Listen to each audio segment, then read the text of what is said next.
성도 여러분 안녕하십니까? 예, 복된 안식일. 우리가 지난 한 주 또 뵙지 못하고 뵈니까 우리 성도님들 더 반갑고 더 큰 기쁨이 있습니다.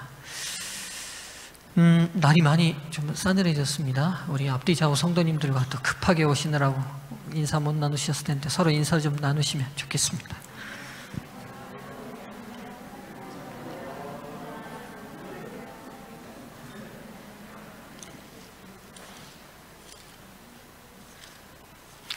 예, 이번 한 주 동안은 저희가 아주 특별한 한 주를 보냈습니다. 예, 코로나 시대 행복 나눔이라는 큰 주제로 전교인 온라인 개인 전도회를 진행했는데요. 여러분 어떠셨는지 모르겠습니다. 아마 우리 팀장님들 수고를 많이 하셨을 것 같아요. 예, 다들 전화해가지고 우리 팀장님들에게 제가 카톡 올리기도 죄송할 만큼 일들을 많이 시켜서 죄송합니다. 예. 앞으로 저랑 뭐 10년밖에 더 살겠습니까? 걱정하지 마시고. 예.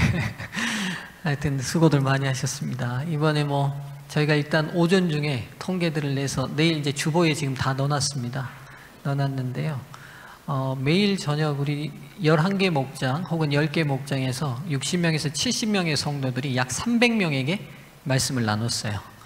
근데 이제 그러면 이제 조회수가 300회만 나와야 되는데 그게 아니라 일간 같은 경우는 거의 1000회를 내일 되면 1000회가 될 것 같아요. 960 몇 회인가 됐고, 물론 이제 그 밑에 조금씩 그 다음은 뭐 600회, 500회, 뭐 300회 이렇게 줄기는 합니다만, 여하튼 우리가 전도회를 할 때 뭐 지금까지 해보지만 300명 새신자를 앉혀놓고 말씀을 전해본 적은 없었잖아요. 아주 특별한 기회가 됐던 것은 틀림없는 것 같습니다. 그리고 이제 또 의외의 성과는 제가 잘생겼다는 여러분의 반응들이 있어서 제가 다시 한번 또 키가 작음에도 또 희망을 버리지 않고 살 수 있는 또 소식을 주셔서 감사합니다. 여하튼 우리가 시도한 이런 새로운 시도가요, 잘 정착해서 또 작은 좋은 시도로 그래서 더 많은 사람들에게 말씀을 나누고 전해보는, 그래서 제가 뭐 이게 지금 저희가 보낸 분들에게만 전해진 게 아니라 그 받은 분들이 또 다른 분들에게도 보내셔서 제가 임실에 있는 분에게도 전화를 받았고, 광주 어떤 분은 아마 그 있는 제 전화를 보고 그대로 전화를 하셨어요. 그래서 강정민 집사님 친구셨어요. 강정민 집사님 친구셨는데 신앙을 안 하다가 지금 충강교회 나가고 계시다고 말씀하시고, 그래서 저에게 직접 전화를 하셔서 그게 아마 현장에서 이루어지는 건 줄 알고 그 현장에서 몇 시에 하냐고 이렇게 하셔서 이게 다 녹음한 걸 드리는 겁니다. 그래서 다음 강의가 몇 시에 올라오냐고 묻고 싶어서 연락을 하셨더라고요. 하나님께서 어떤 역사를 이루실지 계속해서 한번 기도하면서 이런 방식으로 우리가 한번 말씀을 계속 좀 나눠봤으면 좋겠습니다. 다들 애들 많이 쓰셨습니다. 내일 안식일은 그래서 미리 광고를 드릴게요. 제가 내일은 이제 행복통통의 완결판을 내일 안식일 날 설교를 하겠습니다. 그래서 행복통통 핵심판, 핵심 요약판으로 제가 안식일 설교를 할 테니까요. 혹 이제 오늘 저녁에 제가 미리 광고를 드리기는 여러분이 일주일 동안 나누셨던 분들에게 내일은 실물로 목사님의 말씀을 들을 수 있는 시간이 있다라고 초청을 한번 해보시고, 또 오시는 분들이 있으시면 또 하나님께서 주시는 또 기회로 우리가 또 잡을 수 있으면 좋겠습니다. 한번 그렇게 초청을 좀 해보시고요. 선교부가 이를 위해서 또 목회실에 산더미 같이 선물을 쌓아놨습니다. 그래서 내일 또 그 퀴즈나 이런 부분들 다 목장에서 정리하셔서 내일 다 선물 선교부에서 수령해 가셔서 그분들에게 잘 나눠주시면 좋겠습니다. 저도 20명에게 보냈거든요. 20명에게 제가 목회하던 교회에서 낙심하고 떨어진 이른 양들이나 이렇게 보냈는데, 퀴즈를 다 보내오는 분은 딱 한 분 있었고 나머지 분들은 보기는 보셨는지는 잘 모르겠어요. 그래서 제가 기도하는 마음으로 계속 보냈습니다. 성령께서 어떻게 하실지 우리가 한번 또 기대해 보면 좋겠습니다. 오늘은 요한계시록 7장 14만 4천에 관한 말씀을 보도록 하겠습니다. 요한에 있는 말씀입니다.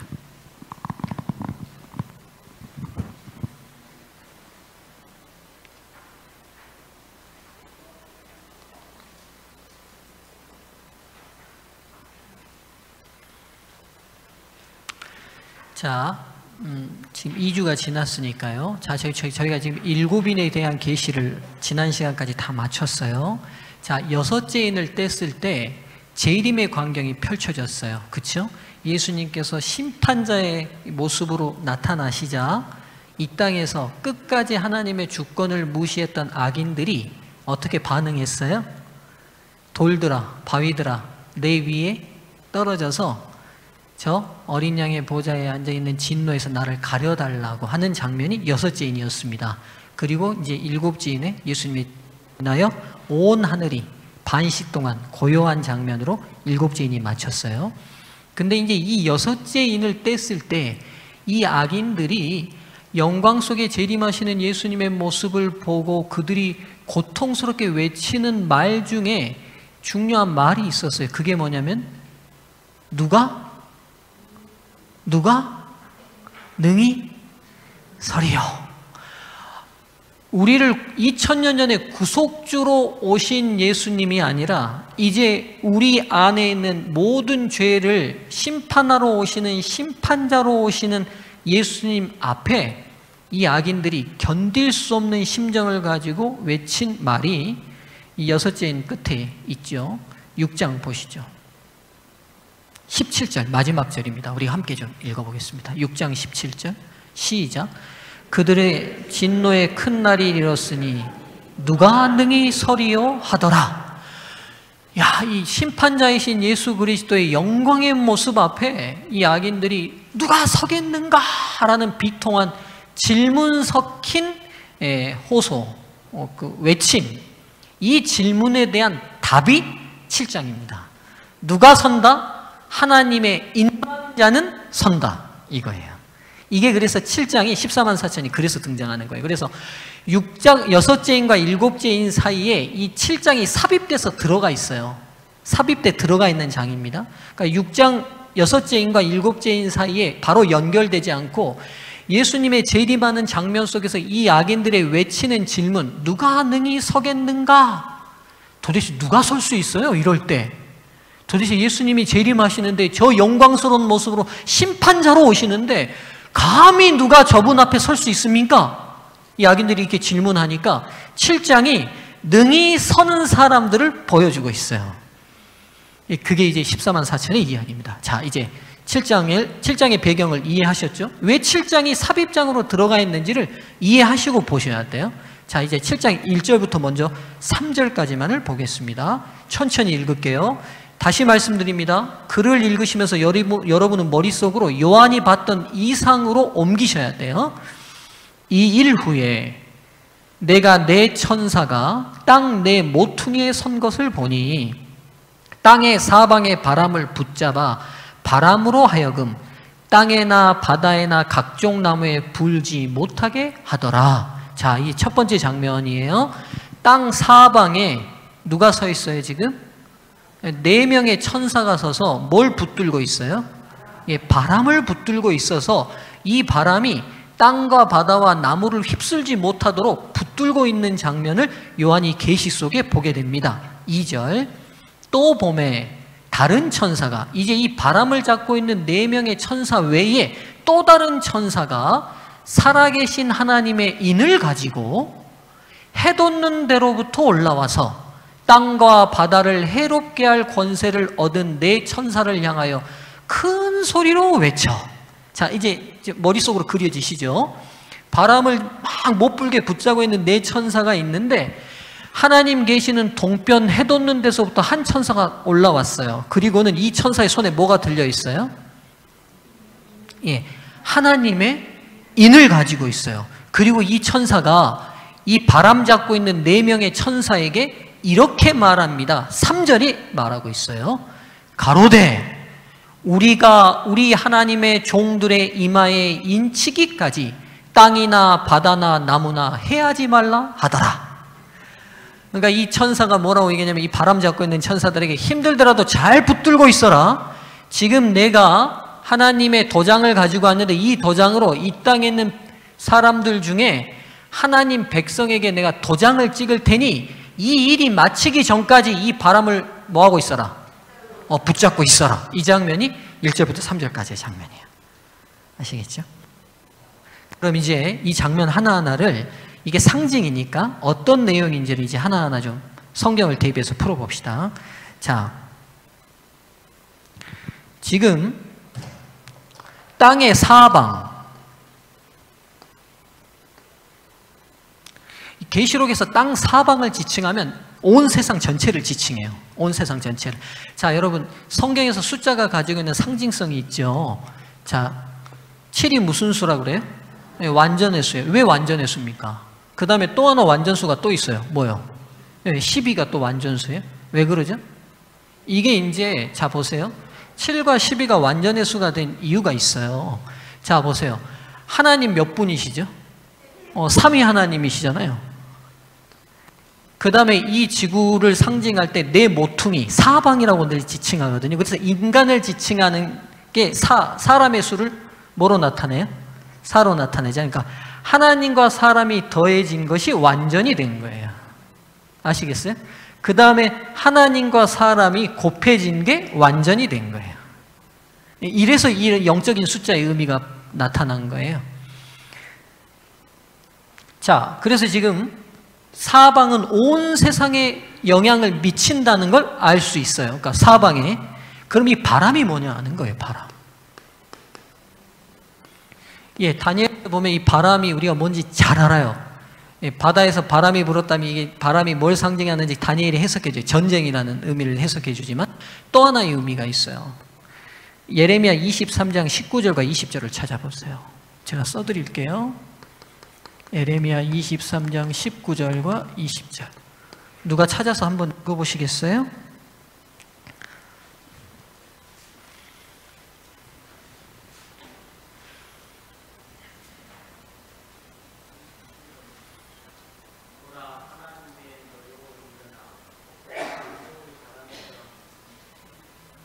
예, 맞아요. 맞습니다.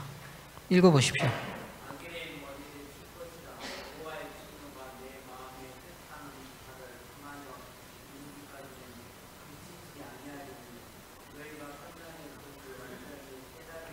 보라, 여호와의 노여움이 일어나 폭풍과 회오리 바람처럼 악인의 머리를 칠 것이라. 그러니까 상징성으로 바람이 가지고 있는 또 하나의 의미가 뭐냐면 하나님의 진노, 하나님의 심판하심에 대한 상징이 바람이 가지고 있어요.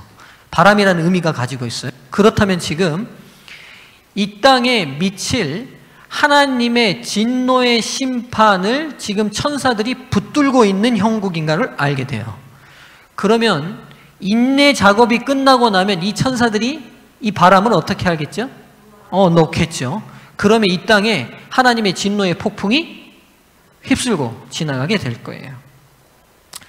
그러니까 지금 이게 이 바람이 뭐냐면 6장 여러분 17절 우리가 읽었지만 여섯째 인을 뗄 때에 그들의 진노의 큰 날이 이르렀으니까 악인들이 우리를 향한 진노의 큰 날이 이르렀다.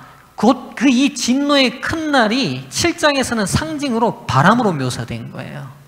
그럼 구체적으로 이 진노의 큰 날과 바람이 구체적으로 뭐냐? 그 구체적인 의미가 계시록 15장에서 나오는 7재앙이에요. 자, 15장으로 잠깐 가보세요. 손가락 잠깐 끼고요. 자, 15장으로 가보세요. 자, 1절 제가 천천히 읽어볼게요. 또 하늘에 크고 이상한 다른 이적을 보매 7 천사가 7 재앙을 가졌으니 곧 뭐라? 마지막 재앙이라. 그리고 그 다음 하나님의 진노가 이것으로 마치리로다. 지금 다 통하는 거예요. 그러니까 6장 17 악인들이 우리를 향한 엄청난 하나님의 자비 없는 진노가 몰아칠 것을 봤는데 이게 7장에서는 상징적으로 이 진노를 누가 붙들고 있어요? 지금 아직 놓지 않고 하나님의 천사가 붙들고 있어요. 그리고 그 구체적인 내용이 뭐냐? 이 바람이면 도대체 무슨 일이 이 땅에 일어날 것이냐가 계시록 15장의 7재앙이에요. 이렇게 이해되시죠? 아시겠죠? 그러니까 좀 성경이 어렵게 느껴지는 이유가 뭐냐면 어떤 주제를 하나로 썼으면 끝까지 다 써버리는 게 아니라 그 주제의 일부분만을 기록하고 또 다른 주제를 기록해요. 그리고 또 다른 주제를 기억해요. 그리고 다시 앞에서 얘기했던 그 주제를 그 다음 다시 이야기해요. 가령 이런 구도예요. A를 얘기하고 나면 그 다음 A 다시를 이야기하는 게 아니라 B를 이야기해요. 그리고 B를 이야기하면 그 다음 B 다시를 이야기하는 게 아니라 C를 이야기한다고요. 그리고 다시 어떻게 하냐면 A 다시로 이야기해요. 그리고 또 B 다시를 이야기해요. 그 다음 C 다시를 이야기해요. 그러다 보니까 지금 우리가 배워왔던 학문의 체계와 성경의 기수, 구조적인 차이가 있어서 성경이 어렵게 여겨지는 거예요. 그러니까 우리가 A를 얘기했으면 이 얘기를 끝내고 다른 이야기로 넘어가기를 바라잖아요. 주제가 끝나기를 바라는데 성경의 구조가 그렇게 돼 있잖아요. A 이야기하다가 갑자기 B 이야기해요. 그러니까 어떨 때 보면 전라도 표현대로 뜬금 없이 보여요. 그래서 성경이 어렵게 보이는 거예요. 이해되시죠? 그리고 다시 또 B 얘기도 끝은 안 돼요. 그 다음에 또 C 얘기를 해요. 그러다가 C 얘기에서 다시 제일 앞에 얘기했던 A에 대한 부연 설명을 다시 시작해요. 이해되시죠? 그러니까 지금 보면 16장의 그 진노의 큰 날에 지금 7장에서 바람이라고 나왔어요. 그러면 이 바람을 다 설명해 주면 되잖아요. 이 바람이 놓아지면 이 땅에서 무슨 일이 일어날 것이라고 8장에서 기술하면 되는데 8장이 없어요.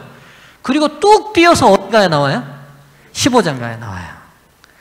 계시록이 어렵게 여겨지는 이유가 그런 이유 중에 하나예요. 그러나 이게 잘 짜여진 교양곡처럼 구조와 운율을 잘 보면 어디가 어디를 설명하고 있는지 연결이 되게 돼 있어요.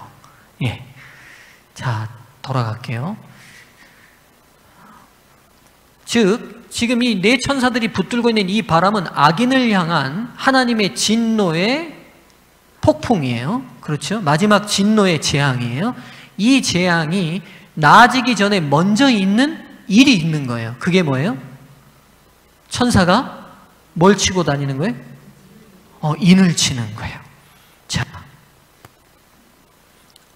인을 왜 칩니까? 그럼 이 천사가요. 이 중요한 의미가 있죠. 인을 왜 쳐요?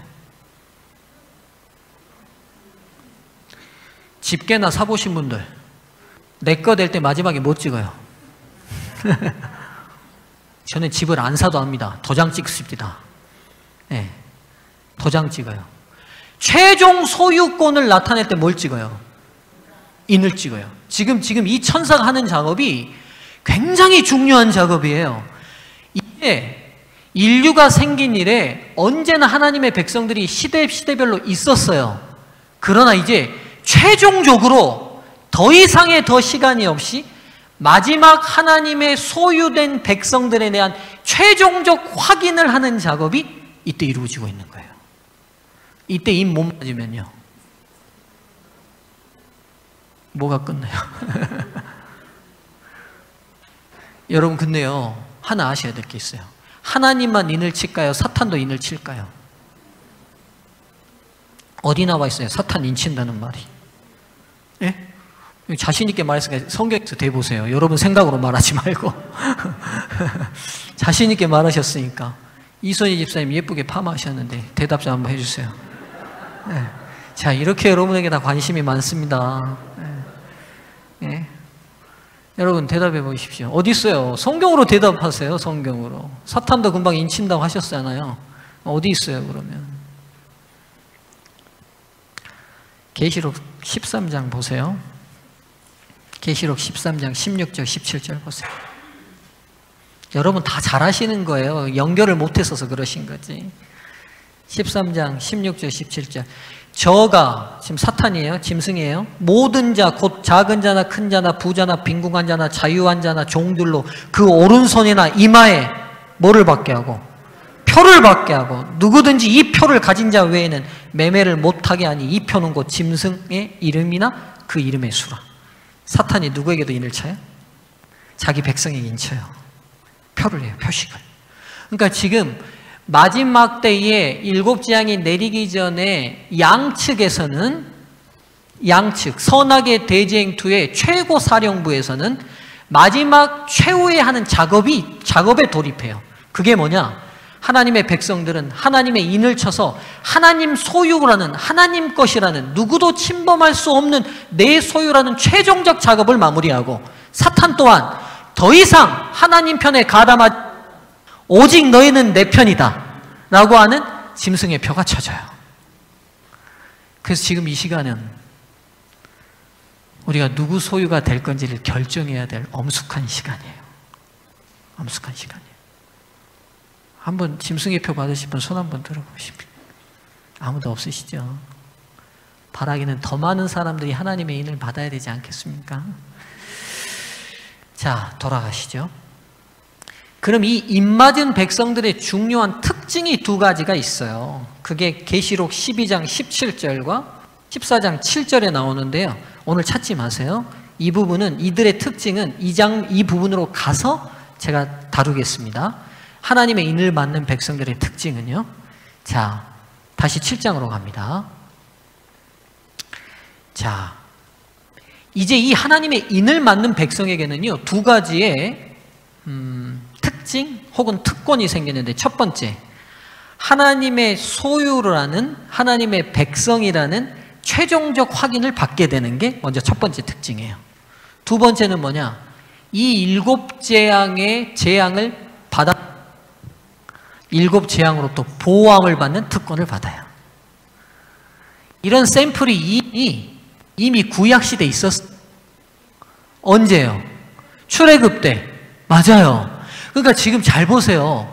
하나님께서 마지막 시대 때 행하시는 모든 행위는 새로운 걸 하시는 게 아니라 이미 우리가 성경의 역사를 통하여 충분히 비추어서 알 수 있도록 그 역사를 반복해 주고 계세요.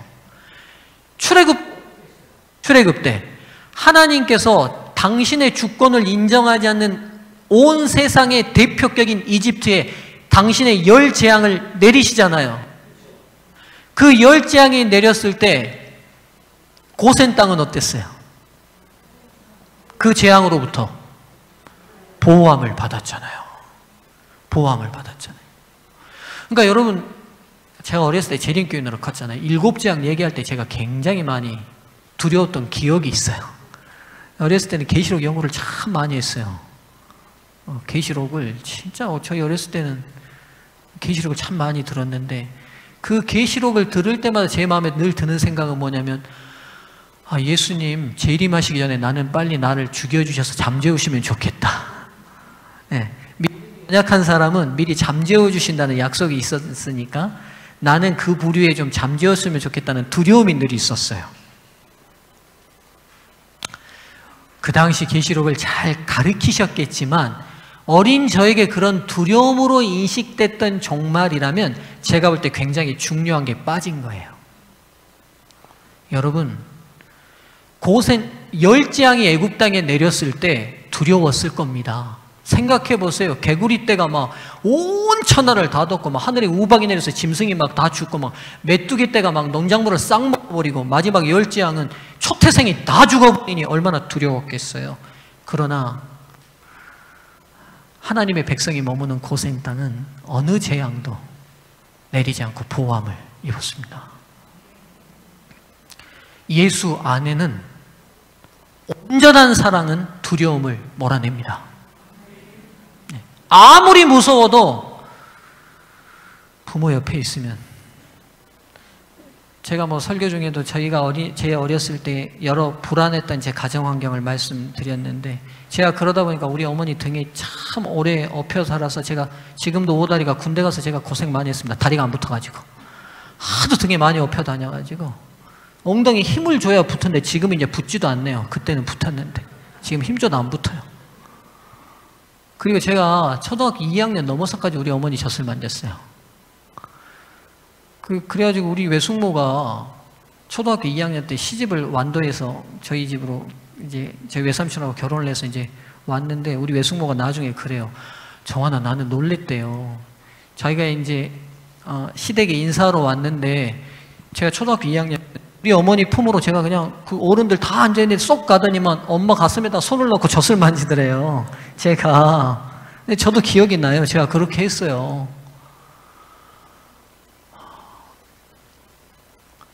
근데 제가 그때 저희가 막 부도 나고 어렵고 빚쟁이들이 와서 막 고래고래 고임지르고 막 그럴 때에도 우리 어머니 품으로 탁 들어가서 젖을 만지면 하나도 무섭지가 않았어요.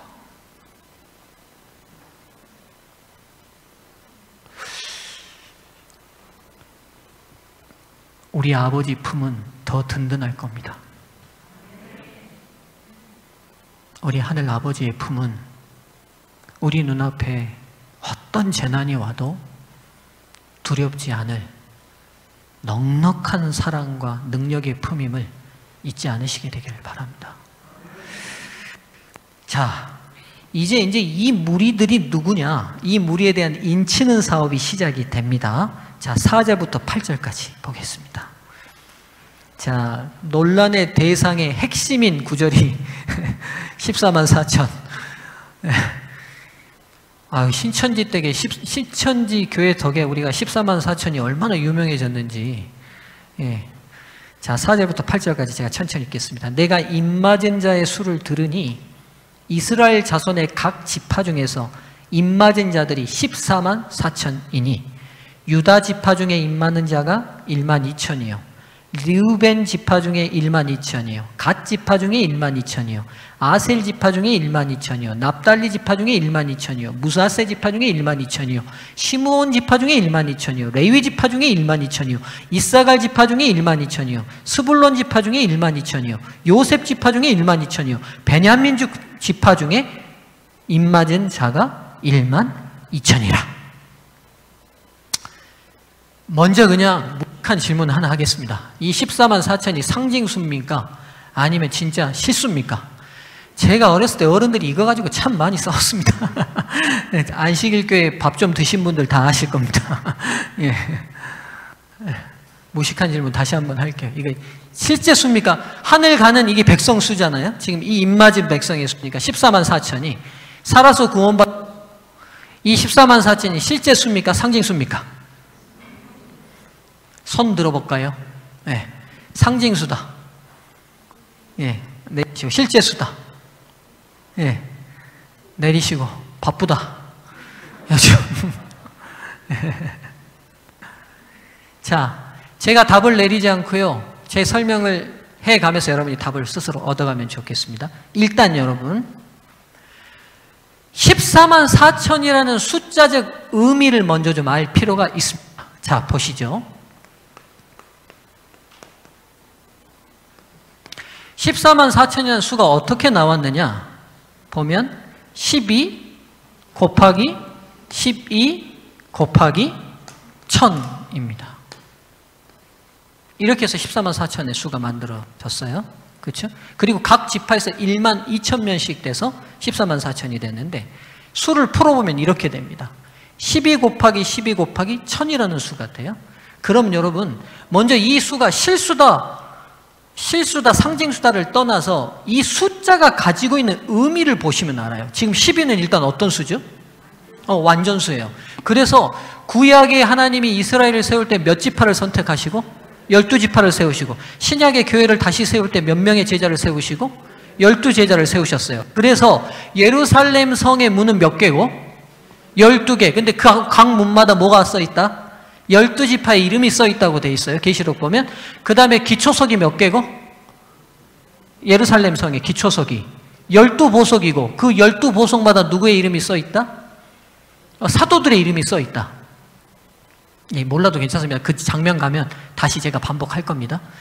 자, 그러니까 지금 구약을 이루는 수와 신약을 이루는 수, 그렇죠? 그렇죠. 구약의 백성을 상징하는 완전한 수와 신약의 백성을 상징하는 완전한 수, 그리고 천은 충만의 수거든요. 성경에서. 그래서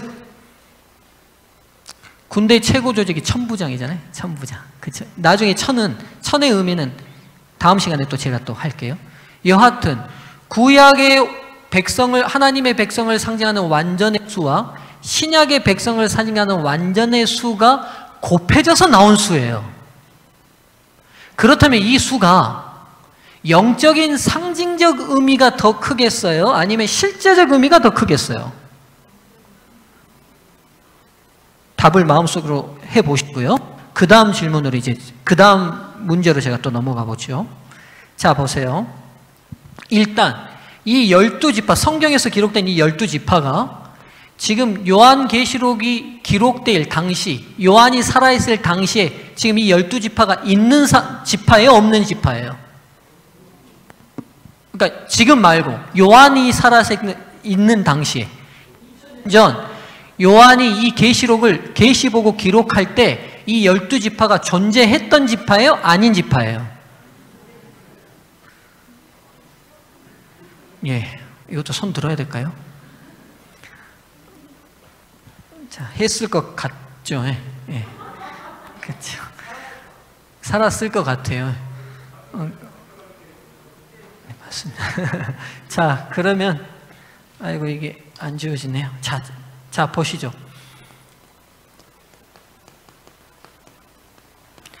12지파 이름부터 한번 해봅시다. 그러면 12지파가 어떻게 형성됐죠?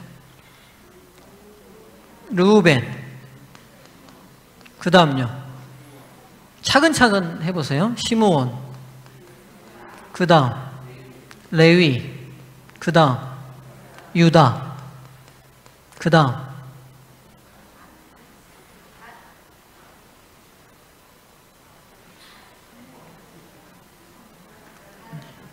그래도 대단합니다. 12명 중에 4명 알았으면 됐죠 뭐. 우리 할아버지 이름도 가물가물한데 뭐 이 정도 알면 다행이지. 예, 스불론, 그 다음요 납달리, 갓, 아셀, 그 다음요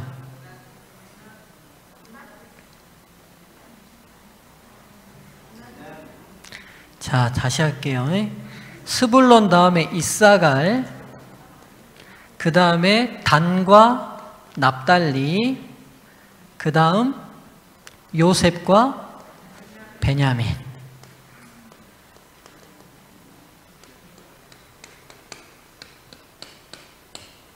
자, 이렇게 12명의 아들입니다. 4명의 어머니에게서 첫 번째 어머니 레아에게서 4명이 낳고 그 다음 나머지 3명에게서 둘씩이 낳습니다. 그렇죠? 이렇게 해서 12 족속이 됐어요. 근데 여러분 지금 여기서 보시면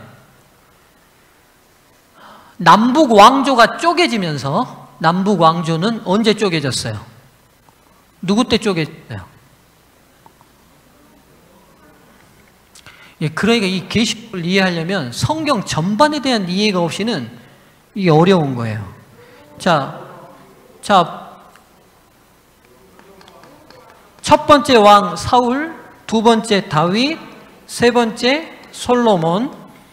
솔로몬이 죽고 난 다음에 그의 아들 르호보암 때에 르호보암이 세역과 솔로몬이 만들어 놓은 그 노동 착취와 세금 강탈이 너무 세니까 뭐라고 요청했어요? 르호보암 때 이 족속의 지도자들이 와서 이거 감면해주면 대대로 너희 아버지 섬겼듯이 우리가 너희 섬기겠다 그랬더니만 르호보암이 그 말 안 듣고 어떻게 합니까? 예, 우리 아버지 허리보다 내 엄지손가락이 더 두꺼워. 이 무슨 말이에요? 너 나를 물러봤지? 내가 우리 아버지보다 내가 더 강한 사람이야. 그래야지 안 들어주잖아요. 그래서 어떻게 해요? 이 4번째 유다 지파와 12번째 베냐민 지파를 뺀 나머지 10지파가 나라를 쪼개서 나눠버리잖아요. 그게 이제 북방 이스라엘이 되고 남방 유다가 되지 않습니까? 그렇죠? 근데 북방 이스라엘은 BC 722년에 아시리아의 침공으로 완전히 멸망받아 버렸습니다. 근데 아시리아는 특징이 있어요. 반란을 못 일으키게 하려고 점령지에 식민지의 백성들을 전부 다 이주 정책을 시켜서 혼혈화 시켜버렸습니다. 그래서 북방 이스라엘에 있었던 10지파들을 다른 지역으로 자기의 다른 속국 지역으로 이주시키고 다른 지역의 사람들을 북방 이스라엘 지역으로 이주시켜서 전부 다 피를 섞음으로 인하여 단일성을 지니면 반란이 자주 일어나니까 반란을 막는 정책으로 이렇게 섞어버려서 이 10지파는 지구상에서 사라져버리죠. 사라져버리죠. 또 하나, 베냐민과 유다는 남방 유다로 남았지만 이 베냐민은 수가 너무 적어서 나중에 유다 지파에 흡수돼 버려요. 그래서 예수님 당시나 요한 당시에는 어느 지파만 남았어요? 유다 지파만 남아 있어요. 그래서 이 유다라는 말에서 유태인이 온 거 아니에요. 그렇죠? 유태인이 여기서 왔어요.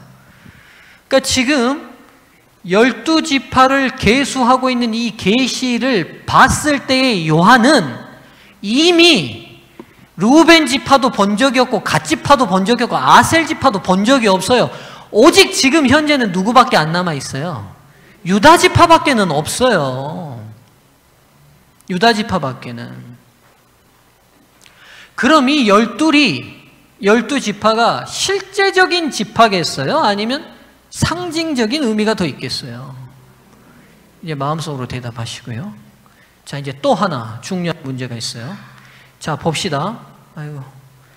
이 12지파가 지금 쭉 있는데 지금 여기서 보이는 12지파고 이 12지파가 같아요, 틀려요? 같아요, 틀려요?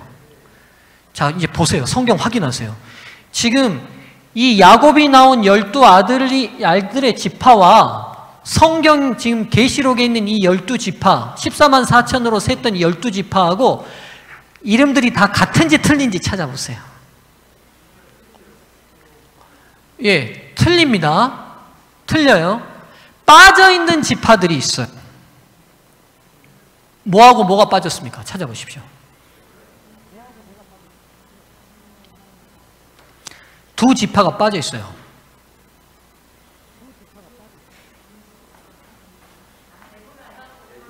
예, 찾으셨어요. 뭐하고 뭐요? 에브라임 찾으셨고요. 또요? 예? 단이? 단 맞아요? 단? 자신이 없으세요. 여러분 이렇게 수가 있는데. 네, 단하고 에브라임이 지금 없어요. 단하고 에브라임이 없어요. 그럼 봅시다. 지워볼게요. 단 지우고 에브라임은 아예 이름이 없네. 이 중에서는. 왜 에브라임이 없어요? 또 왜 에브라임이 없냐고요? 그렇죠. 요셉의 두 아들인 므낫세와 에브라임이 대신 들어가고 누가 빠졌어요? 레위는 제사장 지파로 따로 뺐잖아요. 그렇죠? 그러면 에브라임은 있어요. 그러니까 지금 단하고 에브라임은 빠졌어요. 단하고 에브라임은 빠졌어요. 그러니까 숫자가 부족하니까 다시 누가 들어와 있어요? 거기? 레위는 들어와 있어요. 그래도 한 명이 부족해요. 그래서 누가 또 들어와 있어요? 요셉이 또 들어와 있어요.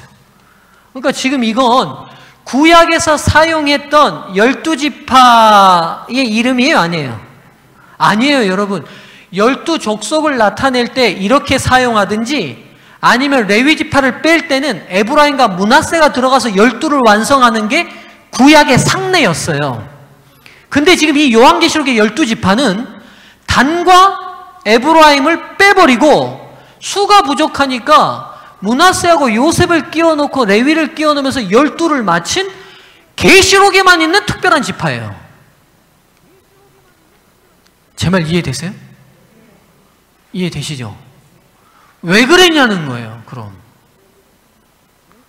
그러니까요, 집사님, 제가 묻고 싶은데 저한테 다시 물으시네요. 왜 그랬어요?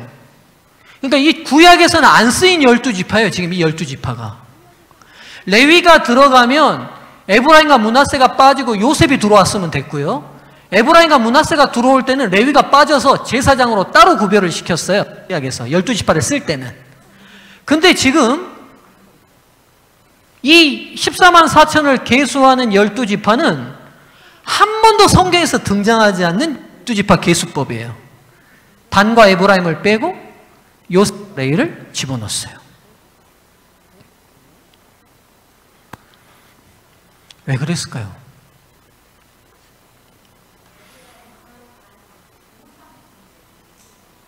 맞아요, 집사님. 자, 역사로 다시 돌아갑시다. 북방 이스라엘 10지파가 북방 이스라엘을 세웠잖아요. 세우고 그들이 섬기는 하나님의 성전이 예루살렘에 있으니까 남방 유다로 가면 안 되니까, 남방 유다로 가면 백성들이 다시 유다로 돌아갈 것을 두려워해서 여로보암이 두 곳에다가 송아지 성전을 세워서 우상 숭배를 시작하게 되는 두 성전이 있었던 장소가 있어요. 그게 어딘지 아세요?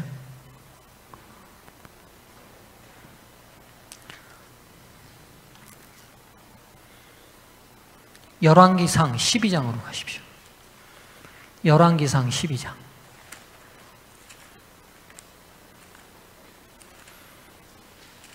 자, 시간이 없으니까 빨리 좀 갈게요. 열왕기상 12장 29절과 30절. 자, 28절부터 제가 읽을게요. 이후에 계획하고 두 금송아지를 만들고 무리에게 말하기를 너희가 다시는 예루살렘에 올라갈 것이 없도다. 이스라엘아, 이는 너희를 애굽 땅에서 인도하여 올린 너희 신이라 하고, 하나는 어디에 두고 베델에 두고 하나는 어디에 두고 단에 둔지라.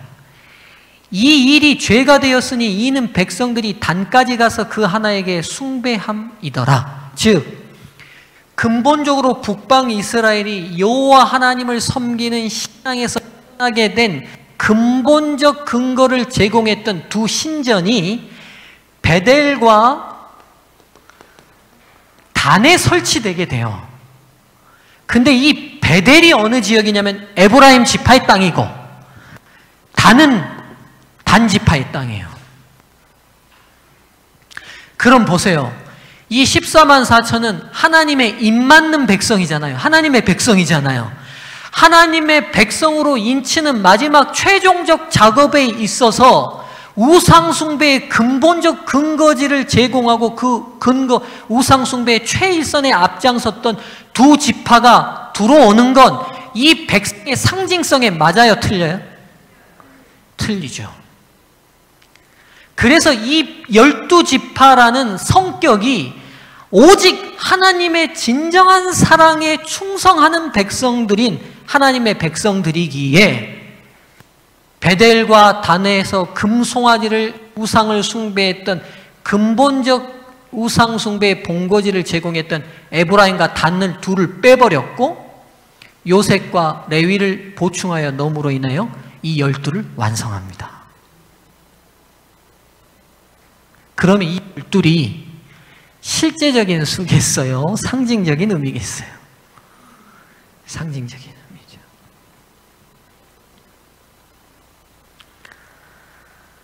예, 오늘 여기까지만 해야 될 것 같습니다. 자, 이제 이 14만 4천에 얽힌 또 다른 의미들이 더 있어요. 다음 시간에 연결해서 진행을 할게요. 일단 오늘을 좀 정리해 볼게요. 자, 봅시다. 14만 4천. 14만 4천은 완전의 수인 12와 12가 곱해져서 만들어진 수예요. 실제적 수일 가능성보다는 하나님의 백성의 완전한 수가 모아진 상징적 의미일 가능성이 더 커요. 또 하나, 12지파는 요한 당시에 존재하고 있지 않아요. 그래서 이 12지파가 가지고 있는 상징적 의미가 더 강해요. 또 하나, 금방 말씀드렸던 것처럼 구약이 사용했던 12지파의 지명을 쓰고 있지 않아요. 신학적으로 우상숭배의 본거지였던 두 지파를 빼버리고 12를 완성함으로 인하여 이 14만 4천은 근본적으로 하나님께 온전히 충성하는 백성들, 온전히 하나님을 사랑하는 백성들을 의미한다는 신학적 의미를 이 12지파가 제공하고 있어요.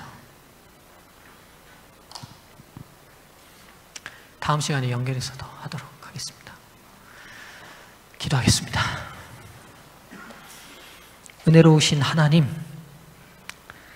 하나님께서 인치는 사업을 마치기까지 당신의 진노를 붙들고 계시는 은혜를 인해 감사합니다. 하나님, 우리가 당신의 소유 되기를 원하오니 주의 거룩하신 은혜와 사랑이 우리 안에 충만히 자리 잡게 도와주시고 우리가 하나님을 우리의 온전한 주인으로 받아들이는 백성의 삶들이 되게 도와주시옵소서. 하나님, 사탄도 하나님의 거룩한 천사들의 인치는 작업처럼 당신 자기의 백성들을 삼고자 인치는 작업을 하고 있습니다. 주님, 우리가 더 많은 백성들을 하나님의 거룩한 입 맞는 백성으로 초청하는 일에 열심내게 도와주시옵소서. 이 안식일 마음에 부담 있는 모든 성도들 위해 하늘의 평화가 충만히 임해 주시기를 예수 그리스도의 이름으로 간절히 기도드리옵나이다. 아멘.